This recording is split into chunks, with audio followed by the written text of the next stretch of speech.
ঠাকুরমশাই,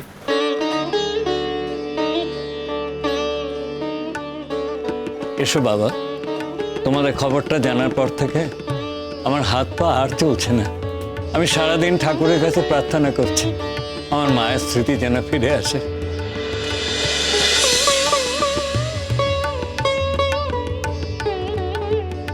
মা, মা গো, লক্ষ্মীনারায়ণ একসঙ্গে এসেছে। আমার মা, আমার লক্ষ্মী মায়ের মুখটা কেমন দেখো, অন্ধকার। মা, মা গো, তুমি আমাকে চিনতে পারছো না? তুমি আমাকে ঠাকুরমশাই বলে ডাকবে না? তুমি তো আমার কথা বিশ্বাস করো না মোহর। দেখেছ, পুরোহিত মশাইও তোমাকে চেনেন আগে থেকে। উনি তো আমাদের বিয়ে দিয়েছেন। উনি আমাদের সম্পর্ক তৈরি হওয়ার সময় থেকে আজ অব্দি আমাদের সঙ্গে আছেন। ঠাকুরমশাই, পুজোর ব্যবস্থা সব হয়েছে তো? হ্যাঁ বাবা, এই তো, এসো।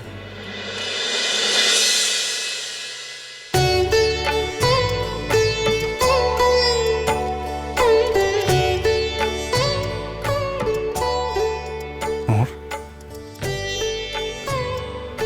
এই প্রদীপগুলো, সব প্রদীপগুলো মন্দিরের তুমি জ্বালবে না? না, প্রত্যেক বছর তুমিই জ্বালাও এগুলো। হ্যাঁ, আপনি বারবার এই একই কথা বলছেন কেন বলুন তো? আমার শুনতে ভালো লাগছে না।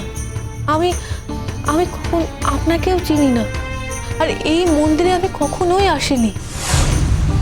আর পুরোহিত মশাই যিনি আছেন, আমি তাকেও চিনি না, আমি তাকে কোনোদিনও দেখিও নি। তাহলে কেন বারবার এক কথা বলে আমাকে বিরক্ত করছেন? আমার আমার মাথা ব্যথা হয়, আমার অসহ্য লাগে, কষ্ট হয়। আচ্ছা আচ্ছা, ঠিক আছে, আম সরি। তুমি তুমি বড় নেই, আমি আর বলবো না। ধরো, তুমি বরং প্রদীপটা চালাও। ধরো ধরো, প্রদীপগুলো জ্বালাও।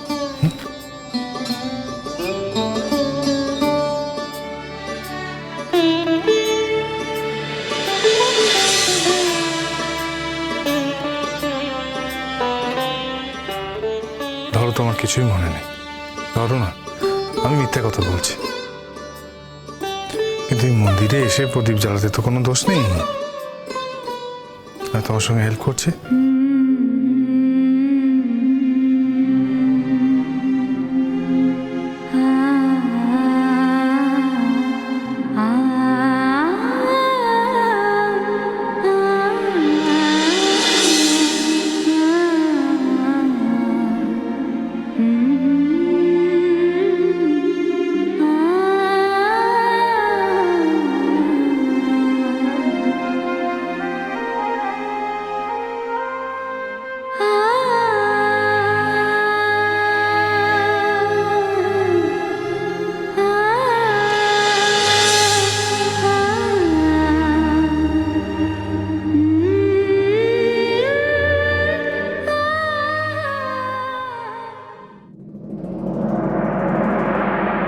বর্দা, বর্দা, কি হয়েছে? বর্দা, সবুরে মেয়া ফলে বর্দা।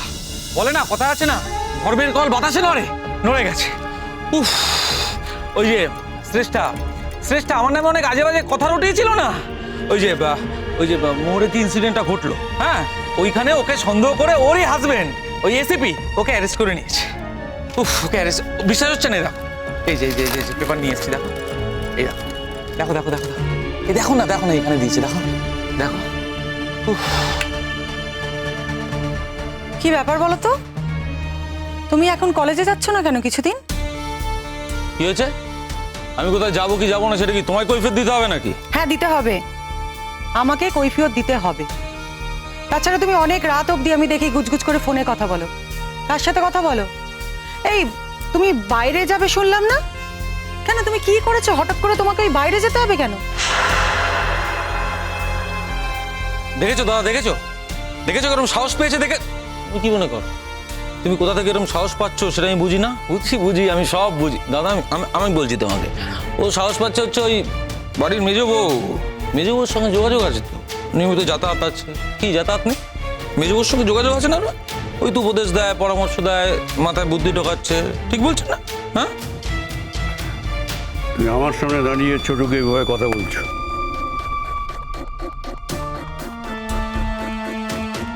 না, আমার দেখতে ইচ্ছে করছে যে তুমি কত বড় লায়ক হয়ে গেছো। বড়দা, এখনো যদি লায়ক না হই তাহলে আর কবে লায়ক হব বলুন তো? আমার কি মনে হচ্ছে বলুন তো? আমার মনে হচ্ছে আপনার ভাই কোনো বিপদে জড়িয়ে আছে। যদিও আমি বুঝতে পারছি না যে কোন বিপদে জড়িয়ে আছে, কিন্তু আমার সন্দেহ হচ্ছে। আমার মনে হচ্ছে মোহরের সঙ্গে যে ঘটনাটা ঘটেছে তার সঙ্গেই আপনার ভাই জড়িয়ে রয়েছে। জয়িতা, একটা বাজে কথা বলবে না, আমি বলে দিলাম। একটা বাজে কথা বলবে না। দেখেছো দাদা, দেখেছো ঘরের শত্রু বিভীষণ কাকে বলে? হ্যাঁ, এই মহিলাকে খাইয়ে পড়িয়ে আমরা এই বাড়িতে রেখেছি। একটা গুড ফর নাথিং মহিলা, একটা গুড ফর নাথিং, কিচ্ছু পারে না। বাপের বাড়ি না আছে টাকার জোর, না আছে কোনো শিক্ষার জোর। হ্যাঁ, কিচ্ছু একটা জোর আছে, দাদা, ও খালি মুখের জোর আছে, বড় বড় কথা বলতে পারে। দাদা, তুমি যে দয়া করে ওকে এই বাড়িতে নিয়ে এসেছিলে তার কৃতজ্ঞতা পর্যন্ত নেই। এই জন্য আমি বলি কি, তুমি যেমন দয়া করে ওকে নিয়ে এসছো, দয়া করে এই বাড়ি থেকে বিদায় করে দাও এই বাড়ি থেকে। নাহলে এইসব আজে বাজে কথা বলছে, শুনছো তো তুমি, তোমার সামনে বলছে, এত সাহস। এগুলো এবার যদি 5 জায়গায় বলে বেড়ায় তাহলে আমার কি পরিণাম হবে একবার ভেবে দেখেছো দাদা? হঠাৎ তোমার এরকম মনে হওয়ার কারণ কি যে ছোট এই ঘটনার মধ্যে জড়িয়ে আছে, যেখানে সব কিছু প্রমাণ হয়ে গেছে যে শ্রেষ্ঠাই করেছে, তার জন্য তার স্বামী শ্রেষ্ঠাকে কোর্টে প্রডিউস করেছে, তবুও তোমার এই কথা মনে হওয়ার কারণটা কি বলতো? অশিক্ষিত তো, কোনো সেন্স নেই বলে, মিনিমাম কমন সেন্স নেই, স্বামীকে এইসব কথা বলছে সেই জন্য।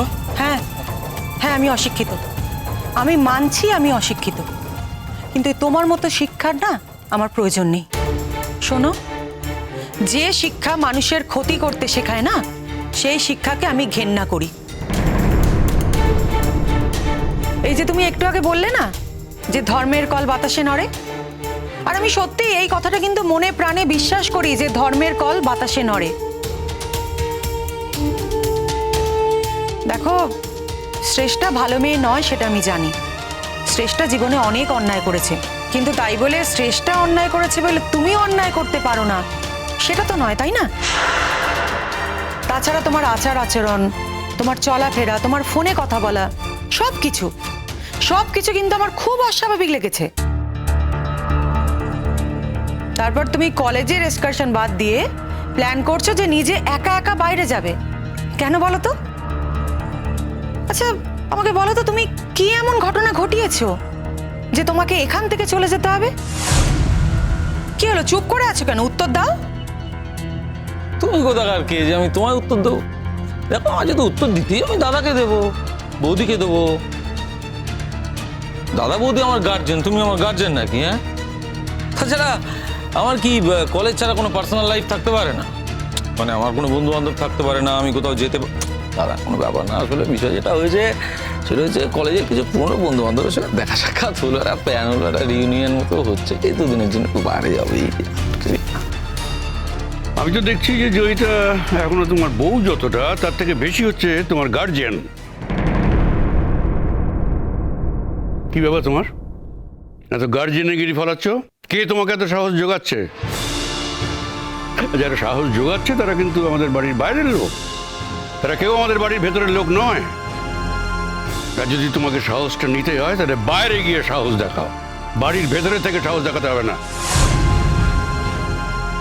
আমাদের বাড়ির এটা রেওয়াজ নয় যে আমাদের বাড়ির ছেলেরা কোথায় যাবে না এটা তার বউয়ের সঙ্গে পরামর্শ করে ঠিক করবে। এটা আপনি কি বলছেন বড়দা? আপনি তো সবকিছু বড়দির সঙ্গে পরামর্শ করে তারপরে করেন।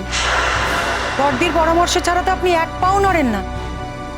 অথচ দেখুন, এই বাড়িতে বড়দির বেলায় একরকম নিয়ম আর অন্য বউদের বেলায় কিন্তু অন্যরকম নিয়ম। আমি সত্যি আমি বুঝতে পারি না আপনি এটা কি বলেন। দেখেছো দাদা, দেখেছো? হ্যাঁ, কত বড় সাহস দেখেছো? তোমার মুখে যে কথা বল। এই শোনো, যাও ঘরে যাও তুমি। তুমি দাদার মুখে কথা বলো, তুমি যাও এখান থেকে। খবরদার বলছি, একদম আমাকে ধাক্কা মারবে না, একদম না। কি ভেবেছো তুমি? তুমি দিনের পর দিন আমাকে অত্যাচার করবে আর আমি মুখ বুজে সেগুলো সহ্য করবো? হ্যাঁ, কখনো না। কিছুতেই না। এমনিতেই তোমার আচরণের উপর আমার যথেষ্ট সন্দেহ আছে। আমি জানি যে মোহরের কোনো না কোনো ব্যাপারে তুমি জড়িত আছো, কারণ তোমার তো মোহরের উপর এমনিতেই রাখছিল। মোড়ের উপর রাখছিল বলে আমি বাড়ির বউকে মেরে ফেলতে চাইব? কি বোকার মতো কথা বলছো তো? তোমার কথা কেউ বিশ্বাস করবে? বোকা কথা। ধ্যাৎ। নতুন আলো একে ডাকে মোহর।